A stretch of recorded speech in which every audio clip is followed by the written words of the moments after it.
脱初心者。皆さんこんにちは。長野県映像クリエイタービッグ S Vlog のビッグ S AKA サイカです。本日はですね、脱初心者ということでね、構図についてね、ちょっとお話ししていこうかなと思います。本日ですね、皆さん多分素人感が抜けないっていう方もいらっしゃると思いますし、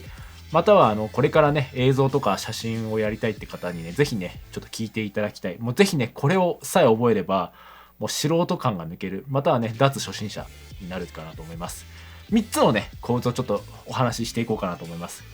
僕自身もですね、やっぱり最初の頃は構図なんてこと全然知らなくて、もう本当に素人感が抜けない、写真とか映像とかになってたんですけども、これからね、ご紹介する3つのね、構図についてね、ちょっとお話ししていきますので、ぜひね、これを実践すればね、脱初心者、素人感が抜けるかなと思いますし、僕もこのね、構図を覚えてからね、結構いろいろね、こう、素人感が抜けてきたかなと思いますので、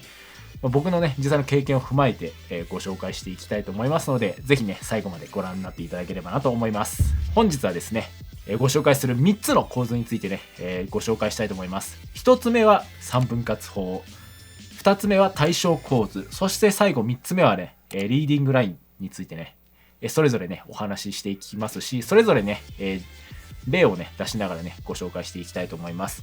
まず最初はですね、3分割法ですね。こちらね、画像を見ていただくとわかると思うんですけども、本日はですね、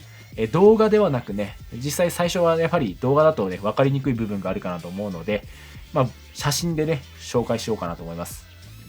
ご覧になってる写真はですね、僕自身がね、撮った写真です。僕の撮った写真ですね、インスタグラムの方にですね、やなさいフォトという形でね、多分今出てるかなと思うんですけども、こちらね、もうね、更新してますので、ほぼ毎日、その日撮った自信のあるというか、もうこれお気に入りっていう3枚をね、載せてますので、ぜひね、そちらもチェックしていただけたらなと思います。概要欄に載せてありますので、ぜひそちらもフォローしていただけたらなと思います。それではね、こちらご覧になっていただければなと思います。3分割法ですね。まずはね、グリッド線ということで、画面に出てるかと思いますけども、このグリッド線を表示することによって、すごくね、構図が取りやすくなります。僕自身もですね、写真の撮るときはグリッド線を出したり、映像を撮るときもね、グリッド線を出してます。このグリッド線はすごく大事なので、各ね、カメラの設定にね、必ずグリッド線のね、表示するかしないかっていうのがありますので、ぜひね、まだグリッド線をね、表示されてない方は、ぜひね、そちらをね、表示していただけたらなと思います。まずね、このグリッド線、被写体をどこに置くか、またはね、物をどこに置くかっていうね、線になると思います。またですね、多分黒い点がね、4箇所あると思うんですけども、こちらはですね、交点と言いまして、ここにですね、例えば人間の瞳とか、物とかをそこにね、合わせておくと、写真全体、また映像自体のバランスが良くなるというところです。こちらね、3分割法の本当基準というか、本当にこれさえ覚えておけば、もうほぼ、これは言い過ぎかもしれないですけども、8割方はもう構図について困らなくなる。これをね、右にするのか左にするのか、または左に寄せて、右側を空間を作るのか、または逆で、右に人を置いて左側に空間を作るのか、いろいろですね、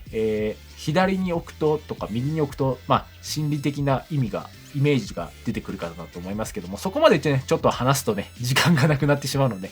ぜひね、こちら、参考にしていただければなと思います。またね、悪い例も載せておきますけども、やはりね、ちゃんと、こう、交点に、こう、物とかね、人とかを置いておくと、やっぱり、バランスが違いますよね。悪い例を見ていただくと、やっぱりアンバランスな形になってると思いますし、いい例を見てみると、やっぱりバランスがいい。こちらですね、本当に3分割法、本当にこれだけ覚えておくだけでも、むしろ今日ね、これだけ覚えておくだけでもね、ぜひ、もう本当にね、ためになりますし、もうこれだけでも脱初心者になるかなと思います。もうグッドボタンで、しておいていただければ、またね、繰り返し見れると思いますので、ぜひね、こちら、ぜひチェックしていただきたいなと思います。主題をね、交点に配置してバランスを取るっていうのが3分割法です。よかったらね、ぜひ皆さんちょっとグリッド線出して、速攻でね、写真撮ってみてはいかがでしょうか。続きましてですね、対称構図ですね。こちらはですね、もう左右とか、上下のバランスがね、すごく取れたね、構図のことです。よく、僕がね、多分この動画が出てる前の動画か分かりませんけども、よく神社撮った時に、この構図はね、よく撮ります。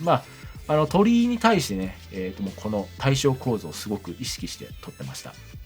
これはやはりですね、鳥居はもう本当にこう、中央に配置したい対称構図なわけなんですけども、これがですね、ちょっと左右とか上下のバランスが崩れてしまうと、やはり見栄えも悪いですし、なんとなくその鳥居にフォーカスされないっていうのがすごく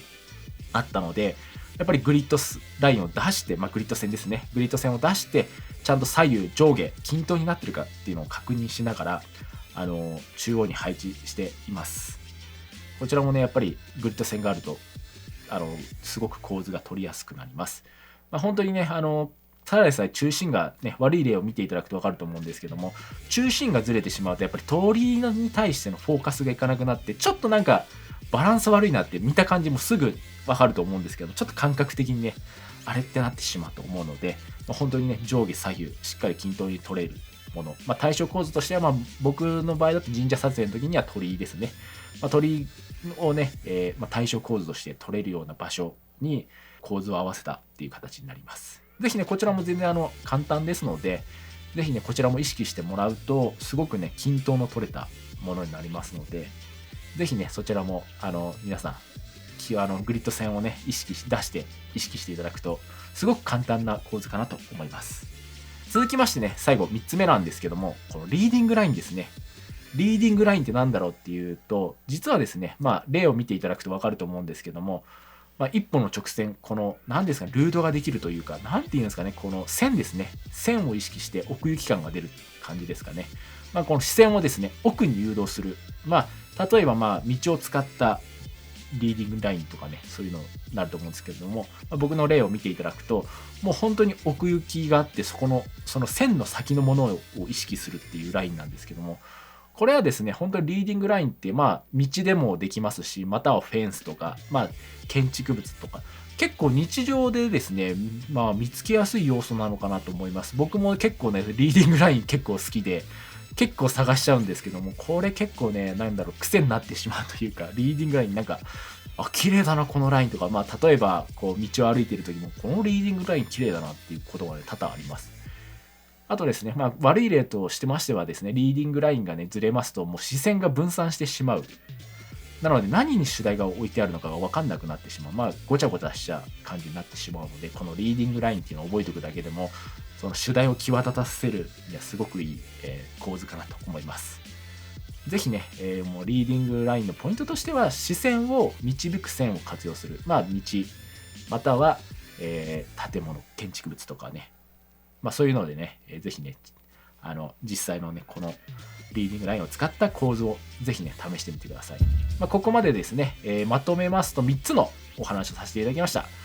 3分割法はですね、グリッドラインを出して、交点、黒い点ですね、出てると思うんですけども、こちらにね、合わせることでバランスよく構図ができるのが3分割法。そしてですね、対称構図はですね、左右と上下、バランスよく配置する。中央に配置する。日の丸構図に似たような感じなんですけども、左右対称、上下均等に整えるのが、対称構図です。そして最後ですね、リーディングラインですね。こちらはですね、視線を誘導するためのライン。道ですとか、物とか建築物を使って、主題を際立たせる。これがね、バランスが悪いとか、またはね、その意識しないでおくと、もうなんか乱雑になってしまう、ただのごちゃごちゃした、写真になって主題が目立たなくなってしまうっていうのがありますので、ぜひね、こちらも意識していただければなと思います。本当にね、実際ね、僕が撮った写真とか、若干ちょっと映像も流しますけども、こんなような感じで意識すると、やはりこう映像が際立ちますし、写真もですね、主題が目立ってすごくね、構図としてすごく意識するといい写真になりますし、いい映像になるかなと思います。いかがだったでしょうか。今回はですね、脱初心者ということでね、3つのね、基本的な構図についてお話しさせていただきましたけども、3分割法対称構図、そしてリーディングライン。このね、3つを意識するだけでもね、もう全然素人っぽさが抜けますので、ぜひね、もう明日から、もう明日からとかこれを見た瞬間からちょっと試してみていただくといいかなと思います。全然ね、スマートフォンでもね、グリッドライン出せますので、ぜひね、そちらでもうすぐ試してみると、すごくね、映像を撮ることや写真を撮ることがすごく楽しくなります。僕自身もね、やっぱりこれを知ってからすごく楽しくなって、こうしたらこうなるのかな、なるのかなっていうね、こう自分の中で、実験的なね、ことがね、すごくね、意識できたかなと思います。はい。今回はね、3つの構図についてお話しさせていただきましたけども、皆さんぜひね、感想やコメント、質問等あればね、そちらに沿ったね、動画も撮っていきたいと思いますし、またですね、この構図についてね、もっともっと深掘りしていきたいかなと思いますので、ぜひね、これは基礎中の基礎ということでね、ぜひ皆さん、覚えておいても損はない。実践してみて、体に染み込ませてみるのもいいかなと思います。結構ね、このグリッドラインをね、意識するとですね、普段もグリッドライン出してなくても、散歩したりとか、こうね、ドライブしてる時にね、こう風景見えてくると、なんか、イメージ的にグリッドラインがね、出るようになってきますので、もうそこまで来たらもう、あれですね、もう、写真家または映像クリエイターなんではないでしょうかということでですね、この動画がですね、役に立ったらですね、高評価とチャンネル登録よろしくお願いします。皆さんにね、実践できるね、こういう、知識をね、共有していきたいと思いますので、ぜひね、今後もよろしくお願いします。またね、次回の動画でお会いしましょう。それではまた。